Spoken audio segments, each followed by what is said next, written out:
You wanted a statement win. How is that for a statement win? What is up, everybody? It is your local Ottawa fan, and I am here today to talk to you about the thorough dismantling, the complete and utter destruction, the 33-6 dog walking of the Calgary Stampeders. The Ottawa REDBLACKS win 4 straight home games, 3 straight games, elevate to a 5-2 record. Before we get into that, I just got some very quick stats that I would like to read out to give context of just how long it has been. 3 straight wins, first time since 2018. 5 or more wins in a season, first time since 2018. That's a while. That's how long the playoff drought is. And this is a game that finally makes us look like a team that, hey, might make the playoffs. Might is actually... Right now, I think playoffs is like not an expectation anymore. If we just make the playoffs, I think that's lower than us. That's beneath us. I think that we are a team that at least should expect an Eastern Final appearance at the current rate that it's going. Yeah, we don't know what Toronto's going to be like in the second half, you know, with Chad Kelly when he's back. I mean, personally, after everything that came out about him, I hope he does terribly. I hope he is benched because Arbuckle and Dukes, they're just better than him. But right now, we are far and away the second best team in the East, and there's a big gap between us and Toronto. Like, especially if you watch the other games this week. If you watch Toronto lose to Hamilton and play that awful putrid game against Winnipeg, and you still are like, yeah, but they're better than Ottawa. No, you don't know ball. You don't know ball. Get out, because you don't know what you're talking about. We are a top 4 team in the league. The Bombers are not like the power rankings have the Bombers, Argos, and Stampeders ahead of us. None of those teams are better than us. You cannot sincerely look at our record, look at this game, and say that the Bombers or the Stampeders are a better run football team than the Ottawa REDBLACKS right now. You can't. You can't seriously say that or think that. If you say that, it is because you are a biased Stampeders or Blue Bombers fan. That is literally the only possible answer. Or you're a biased Ottawa REDBLACKS hater. I get that Ottawa has been a team that has caused doubts in the past 4 years. In the past few years, we've been a team that is hard to trust. In the past 4 years, we've been a team that doesn't win games at home, that doesn't win 5 games in a season ever, that doesn't get a 3-game win streak. A win streak. Not just, we won back-to-back games, but a winning streak. Multiple consecutive games, 3 games in a row or more. So if you look at all of that, you look at the fact that we are closing out games. And now, finally, we didn't really need to close this game out. It was done by the time the 4th quarter started. Really, you could say, okay, well, there was still a little bit of game left, but we were up by 20. When we got the ball back with, 7 minutes, 8 minutes left, up by 20, that was it. You knew there was no drama left, and we went on to score a touchdown. We were in autopilot. This team was actually in autopilot, and we did it successfully. We held them to 3 points in the first half. Not first quarter, first half. I mean, 3 points in the first quarter, none in the second. And 3 points in the second half. They did not score a touchdown. Back-to-back games, mind you, that we did not allow a single touchdown. Teams have gone 8 consecutive quarters without ever finding the Ottawa REDBLACKS end zone. It was a dismantling. This was a game that was billed as finding out who are the pretenders and who are the contenders. A lot of people said, between Ottawa and Calgary, one of these two feels like a pretender. One of these might be a contender. We have our answer. And for the first time in a long time, I'm able to say, this team right here, the Ottawa REDBLACKS, is a good team. A great team. So now the stats that I just wanted to quickly bring up. I said the 3 straight wins. We have not won a game by 4 scores or more since August 31st, 2017. Yeah, our 2018 campaign, we never beat a team this bad. We never dismantled a team this thoroughly. Fourth Street home wins, just in general, was done July 2nd, 2004. The Renegades. And if you want 4th Street home wins in a season, you need to go to October 13th, 2003. And if you want a 5-2 record for an Ottawa football team, you need to wind the clock all the way back to 1978. The Ottawa Rough Riders. The Renegades never did it in their entire existence. The Ottawa REDBLACKS have never done it. This, as of right now, is the best start any Ottawa REDBLACKS team has ever had. So I don't care how bad you think the teams we faced were. Teams are bad because they lose to good teams. The Edmonton Elks are bad. Yeah, I mean, they got pretty manhandled by Hamilton of all teams. But if we were just as bad, they might have been a 2-4 team. Hamilton, if we were just as bad, they'd be what, 3-4? That's decent. That's about as good as Toronto is.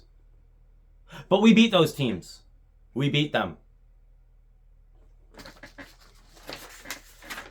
This game, I was not able to watch all of it live. I was not there in person. I have season tickets, and this was a game that I actually wasn't able to go to in person. I was at a wedding.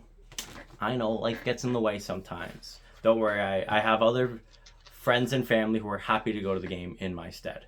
But before the wedding, it wasn't the day of the wedding, but you get it. Before I was actually, completely unavailable, I was able to watch a little bit of the game live as it happened. I had to leave after we made it 7-6. I joke a lot about blowouts, so you could just, or 7-3, sorry. And I joke about how you could have just turned the game off at that point, but literally, you could have. Because after that point, we'd won the game. We scored the game-winning score on our second drive. Our second drive. We got a 2-and-out to start the game. Our defense was dominant. Maybe the most dominant defense in the league right now. Definitely up there. Our offense had a good game. 33 points is good. Khalil Pimpleton is the real deal. I think that we can officially say, okay, yeah, he's legit. It was not a one-game thing. I mean, his 99-yard return touchdown. Oh, my goodness. Watching it was a work of art. And it's not like it was just easy, just make one cut or make one guy miss. No, he had to stay on his feet. He had to make a few guys miss. And then he had to turn on the jets, and he did all of that. And that was his best return, but he had other really good returns, and he's not even a returner. And now we're on a bye week. Now we might get Dedmon back. Oh my, Dedmon and Pimpleton? Are you kidding me? That's so dangerous. That is disgustingly dangerous. Pimpleton, Hardy, Rhymes, for the first time in a long time, Ackland, Addison, Armstead, but we'll get to him. But for the first time, it feels like, damn, we have offensive weapons. We have a team to be scared of. When the Ottawa REDBLACKS offense takes the field, it's scary. They're probably going to move the ball. We could be getting a few more touchdowns, but this game, honestly, I was satisfied with the touchdown to field goal ratio. We didn't turn over the ball once. Not once. We did get 2 turnover on downs, which is really good, especially we got a back-breaking turnover on downs. They were down to, I think, our 8-yard line. And 3rd and 3, we get a stop. That is the most wind out of your sails. This is the first time they got a real drive going. A really good threatening drive, and the defense comes up big. And then it happens again because of a huge Malden sack. Our defense is better than our offense, and our offense is good. Our offense is good. We have not had a good offense in a very, very long time. But our defense is legitimately the class of the league. It is a great defense. It is one of the best defenses. It is a defense where I was saying, oh, teams are lucky to get 20 points against us, and that's what we need to be. And I'm getting a lot more comfortable of like, yeah, no, if it's a race to 20, our offense gets there. Our offense is good at scoring points. I got to go through all of our games, but I'm pretty sure we've gotten 20 every game, which is good. It's decent, but it's exacerbated by the fact that we hold opponents to so few points. 6 points? Are you kidding me? And this was not against a very bad team, so you can just excuse it. Calgary just beat BC, for crying out loud. You're going to tell me that they're a bad team? No, they're a decent team. We're better.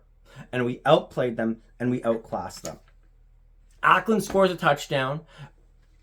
Great touchdown. 7-3 Ottawa. 5 completions, 6 attempts, 73-yard drive.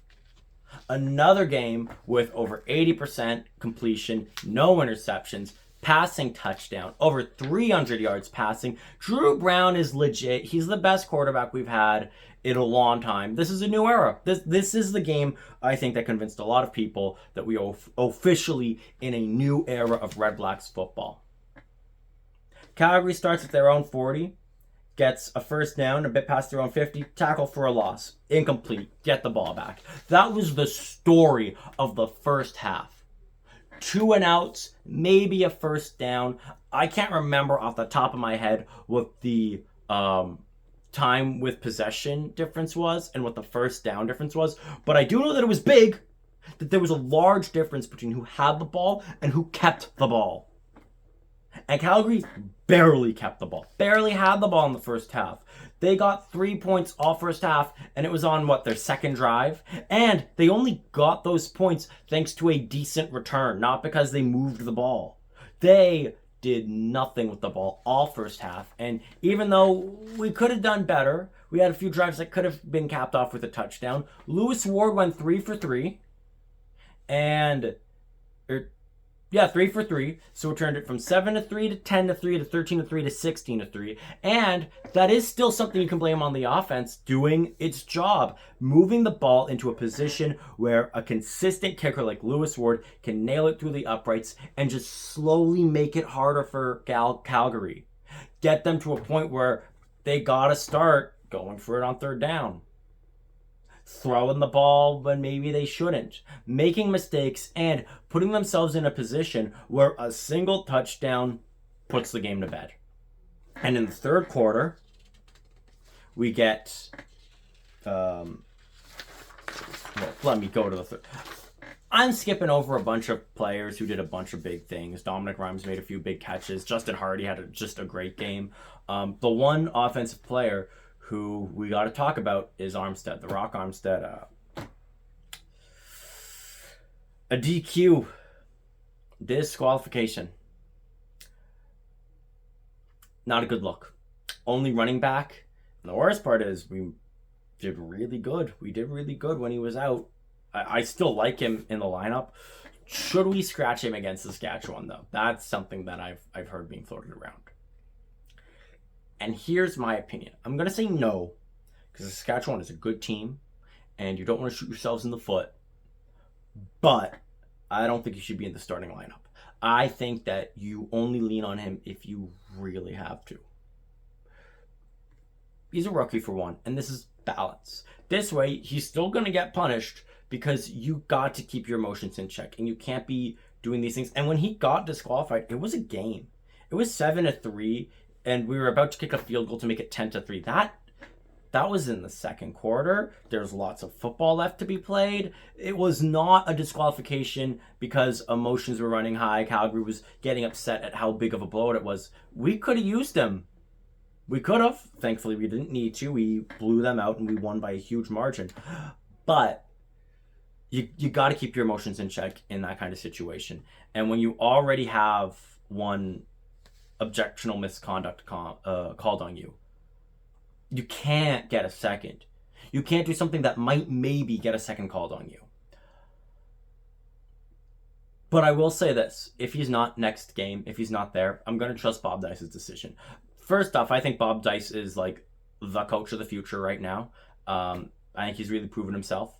I think he's proven that he's the coach. And I trust Bob Dyce. And it's nice to say that I can trust the coach. and that it's not like, oh man, like what awful decision are they going to make? How am I going to disagree with everything that they do? And oh wow, would you look at that? Me, some local fan, was right. You shouldn't have thrown that challenge. You shouldn't have made that play call. No, I trust Bob Dyce. You can't not trust the coach after a win like this.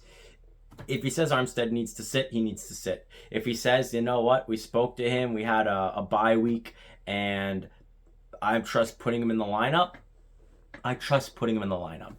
But you got to get that under control. Especially as a rookie, you don't want to set a bad precedent of poor behavior moving forward. But nonetheless, Armstead was having a good game before the DQ. He was moving the ball. He's a good player. And that's the thing. He is a good player. So it would be nice to get to have a season with him where he's not being the outcast or getting himself kicked out of games. Hopefully it's a one-time thing and that it doesn't happen again. Drew Brown, he's a stud. Acklin, stud. Pimpleton, oh my gosh. Rookie of the year. Right now, if he continues to play at the level that he is playing at, there is a very, very strong case that he is the rookie of the year. Like, he's so good. And he makes explosive plays. That return touchdown, not only was it amazing, not only was it 99 yards, but that is not a momentum shifting, but a momentum overdrive play. We had the momentum. I mean, we started our first drive of the third quarter, by the way, thanks to Pimpleton getting us in great field goal position, which turned it from a 13-point game, a 13-point lead at halftime is good, to a 16-point game. 2 full scores, the full major and 2-point conversion and everything. And then he returns 99 yards to the house. And now the game's out of reach. That was what made it a 26-3 lead. A 23-point lead with 10 to go in the third quarter. That is when, for the first time, it felt like, look, there's a good chunk of game left, but it's over, right? Like now we're just going to go through the motions. Calgary's going to maybe get a few drives going, but it's done, right? And it was. They got 3 more points. We got another touchdown, by the way. Another good, long, methodical drive. Drew Brown doing really well. A great pass to Dominic Rhymes in the end zone. Goes incomplete, but gets called for pass interference. Dominic Rhymes is here. We've been waiting for when's Rhymes going to explode? Ever since that game in Edmonton, a lot of players have been like, oh, they are here. They are ready. And Dustin Crum, no doubt about it, gets the extra yard, gets the touchdown, puts the bow on this game, 33-6. Calgary does nothing with it. We eat up about a minute, and when we give it back to them, there's no time. We stopped them within their own 10. They were at their own 8 with a minute and change to go, down by 27. This is it. This is different. And when they were driving the ball, we were when they were oh, maybe they can do something, Malden gets a huge sack on third. We got so many big sacks. Our defense showed up. Our offense showed up. This is it. This is the team. This is the team we've been waiting for. All these years of be patient, don't worry, we're cooking something. This is what they were cooking. And as long as we keep playing like this, as long as we stay at this level of competitiveness, it might be a season to remember for a good reason. For the first time in a long time. We're back, baby. And as always, go, Ottawa, go!